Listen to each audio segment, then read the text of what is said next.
Hey everyone, and welcome to this video, which is for you if you are a fashion business owner already. You already have products that you're selling online and you want to know how you can grow and scale next year.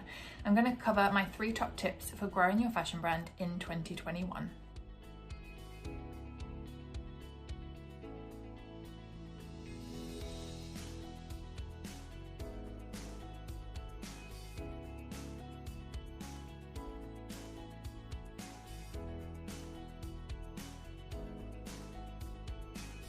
If you're new around here, hi, I'm Vicki, founder of the Fashion Business Coach, the platform that helps small and startup fashion brands to launch and successfully scale their business.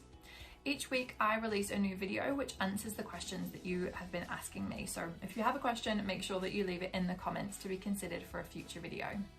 So today I wanted to address a question I've had from a lot of people who are existing business owners. They've already been trying to sell their fashion products this year, and for whatever reason it maybe didn't go so well, or maybe it did go well and they just want to scale even further next year. So in this video I want to share my 3 top tips for scaling your fashion business in 2021. So first up, and I know it sounds really dull and not why you got into the fashion industry, I'm sure you got into it for much more glamorous reasons than this, but it's really important to take a look at past data. Think about what has worked well for your business, what hasn't worked so well, and therefore what you can improve on. And you can do this across all areas of your business, from looking at what products and styles sold well, what promotions did well, what your customers reacted to and clicked through on social media, on your email marketing. There's data on everything, and honestly it's absolute gold dust, because the more you can look at what is and isn't working, the more you can identify the things that are working, how you can invest further in those, and then the things that aren't working so well, you can figure out what you can actually do to level up on those. Or maybe it might be the case that it's a particular style that doesn't do well, or a marketing channel, and you're going to decide to I'm going to leave this to one side, I'm not going to do anything with that this year and focus my attention on the things that are working well. So there's all kinds of things that you can do with the data, so make sure that you are using that to its full potential, because it can actually make your whole planning and your whole decision making process so much easier. And often, the answers are within the data, you just need to look for it. Second, I want to make sure that you're really prepared to sell on your website, presuming you have one already. What I see a lot of new entrepreneurs do is they focus so heavily on great product and then great social media marketing that they forget that last step, that the customer actually has to buy it. Obviously a pretty important step, right? So I don't want you to be in a position where you have great products, you have a great following on social media, but all they do is like your post, comment on your post maybe, but they don't actually take the action of buying anything or even visiting your website. The other thing we want to know is, after we've got people onto our website, are we really fully optimizing the website to make sure that it's built for sales?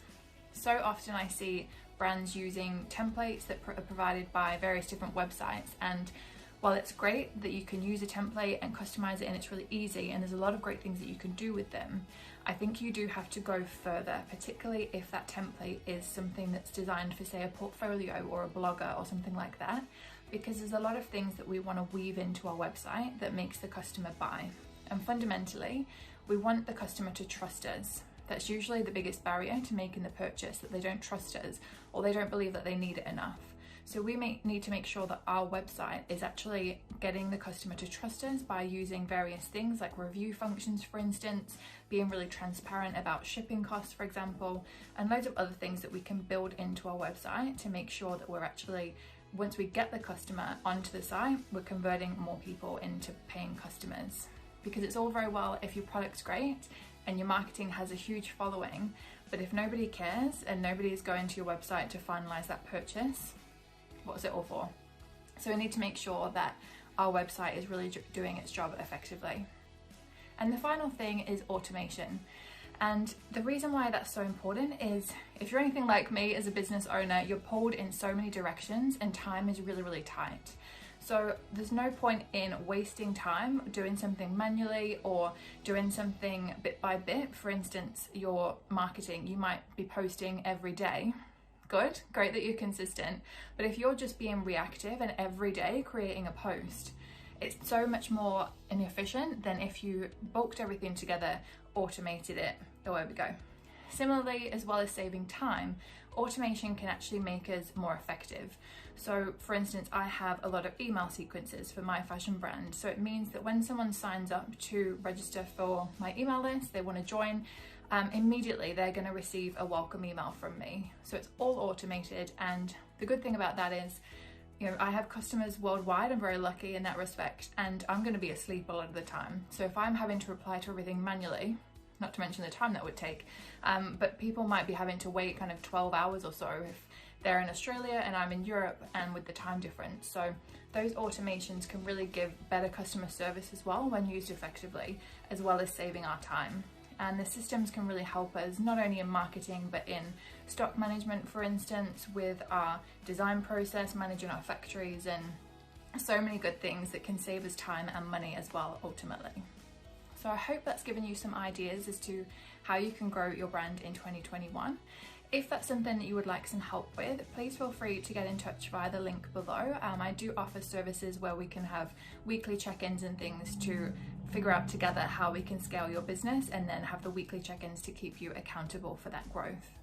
I hope you liked this video. I hope it's been useful, and if you did enjoy it, please feel free to follow or subscribe depending on which channel you're on, and we have a new video like this coming out each and every week.